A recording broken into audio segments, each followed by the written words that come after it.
యాదాద్రి భువనగిరి జిల్లా ఆలేరు పట్టణ కేంద్రంలో శనివారం రోజున స్థానిక తహసీల్దార్ కార్యాలయం ఆవరణలో తహసీల్దార్ అంజిరెడ్డి ఆధ్వర్యంలో అదనపు కలెక్టర్ వీరారెడ్డి అధ్యక్షతన భూభారతి అవగాహన సదస్సు నిర్వహించారు. ఈ కార్యక్రమానికి ముఖ్య అతిథిగా ప్రభుత్వ పాలేరు ఎమ్మెల్యే బి లైలయ్య, జిల్లా కలెక్టర్ హనుమంతరావు పాల్గొని భూభారతి పోర్టల్ ఆవిష్కరించారు. యాదాద్రి భువనగిరి జిల్లా ఆలేరు పట్టణ కేంద్రంలో శనివారం స్థానిక తహసీల్దార్ కార్యాలయం ఆవరణలో తహసీల్దార్ అంజిరెడ్డి ఆధ్వర్యంలో అదనపు కలెక్టర్ వీరారెడ్డి అధ్యక్షతన భూభారతి అవగాహన సదస్సు నిర్వహించారు. ఈ కార్యక్రమానికి ముఖ్య అతిథిగా ప్రభుత్వ విప్ ఎమ్మెల్యే బి లైలయ్య, జిల్లా కలెక్టర్ హనుమంతరావు పాల్గొని భూభారతి పోస్టర్ ఆవిష్కరించారు.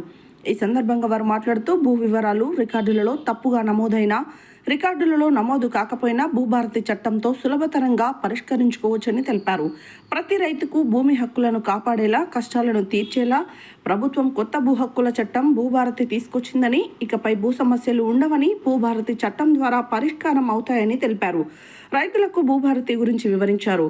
ఈ కార్యక్రమంలో RDO Amarender Reddy, agriculture DO Gopal, MEO Srinivasareddy, Congress party జిల్లా అధ్యక్షుడు అండెం సంజీవరెడ్డి, జిల్లా మహిళా అధ్యక్షురాలు Neelam Padma, market chairman Ainala Chaitanya, Mahender Reddy, Mother Dairy director Narender Reddy, municipal commissioner B Srinivas, మండల అధ్యక్షుడు కొండరాజు వెంకటేశ్వరరాజు, పట్టణ అధ్యక్షుడు ఎంఏ ఏజాజ్, బ్లాక్ కాంగ్రెస్ అధ్యక్షుడు, మార్కెట్ డైరెక్టర్లు సముద్రాల సత్యం, చెంచు కృష్ణయ్య, మాజీ ఎంపీపీ గంధమల్ల అశోక్, మాజీ MPTC Arya Prashanth, municipal commissioner Srinivas మరియు పార్టీ నాయకులు, అధికారులు, ప్రజాప్రతినిధులు తదితరులు పాల్గొన్నారు.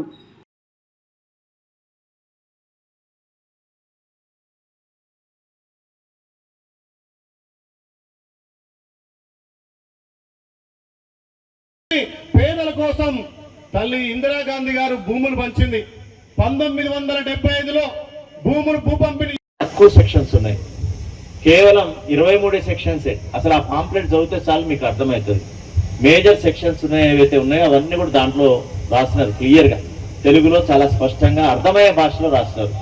అదేవిధంగా రూల్స్ కూడా చాలా తక్కువ, 19, 23, 19, 42. ఏమాత్రం చదువు వచ్చినా తెలుగు చదివేవాళ్ళు, పేపర్ చదివేవాళ్ళు చదువుతుంటే మీ భాషలోనే ఉంటుంది తప్పితే జనరల్గా ఈరోజు చట్టాలు చూసినాం, ఆ చట్టాలను కూడా ఏం అర్థం కావు. అడ్వకేట్లకు అర్థమైతే, ఆఫీసర్లకు అర్థమైతే, అర్థం కావాల్సిన రైతులకు అర్థం కావు.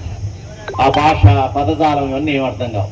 అట్లా కాకుండా ఈ చట్టాన్ని మాత్రం మీ చుట్టాలుగా మార్చాలంటే మీకు అర్థం కావాలి. చట్టం మీకు అర్థమైతే అధికారులను ప్రశ్నించగలుగుతారు సెక్షన్తో సహా.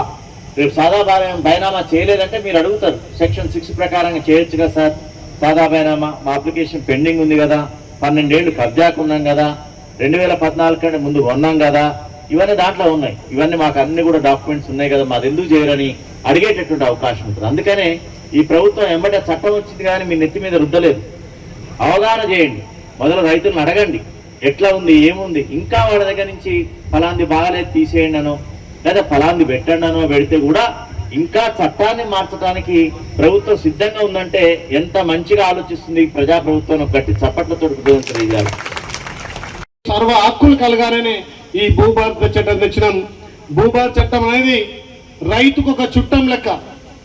భూభారతి చట్టం రైతుకు చుట్టంగా ఉండాలని చెప్పి గౌరవ ముఖ్యమంత్రి రేవంత్ రెడ్డి గారు తీసుకున్నటువంటి నిర్ణయం రైతులకు ఇలా దర్జాగా మీ భూమి మీకు బ్యాంకులో లాకర్లు ఉన్నట్టుగా ఏ సమస్య లేకుండా ఎవరొచ్చి మిమ్మల్ని బెదిరించినా, ఎవరొచ్చి అది ఆక్రమించినా దానికి చట్టబద్ధత ఉండే విధంగా ఈ భూభారతి చట్టం తెచ్చింది. కాబట్టి దీని మీద కూడా ప్రజలందరికీ అవగాహన కల్పించాలి. ఎంతో మంది మేధావులు ఉన్నారు, ఎంతో మంది పెద్ద రైతులు ఉన్నారు. ఇంకా ఈ భూభారతి చట్టంలో ఉన్నటువంటి సెక్షన్లు కానీ, ఈ భూభారతి చట్టం వల్ల ఇంకేమైనా ఇబ్బందులు ఉన్నాయా, మీ అందరి సూచనల సలహా ప్రకారం ఈ భూభారతిలో ఇంకా మెలకువలు తీసుకురావాలి. దీంట్లో రైతులందరినీ మమేక నిర్ణయం తీసుకోబోతుంది. అందుకే ఇలా ఈ తెలంగాణ రాష్ట్రంలో ఒకేసారి చట్టం తీసుకొచ్చి అందరి రైతుల మీద రుద్దడం కాకుండా రాష్ట్రంలో ఉన్నటువంటి 4 జిల్లాలు, తూర్పున ఒకటి, పడమన ఒకటి, దక్షిణం ఒకటి, ఉత్తరం ఒకటి ఎంచుకొని ఒక మోడల్ ప్రాజెక్టుగా రైతులతోటి అవగాహన కల్పించి రైతుల సూచనల మేరకే ఈ భూభారతి చట్టాన్ని అమలు చేయాలని చెప్పి గౌరవ ముఖ్యమంత్రి రేవంత్ రెడ్డి గారు ఇలా రెవెన్యూ శాఖ మార్చులు పొంగులేటి శ్రీనివాస్ రెడ్డి గారు తీసుకున్నటువంటి మంచి నిర్ణయం. ఇది రైతులకు ఒక వరం. భూభారతి అనేది రైతులకు ఒక చుట్టంగా తయారైంది.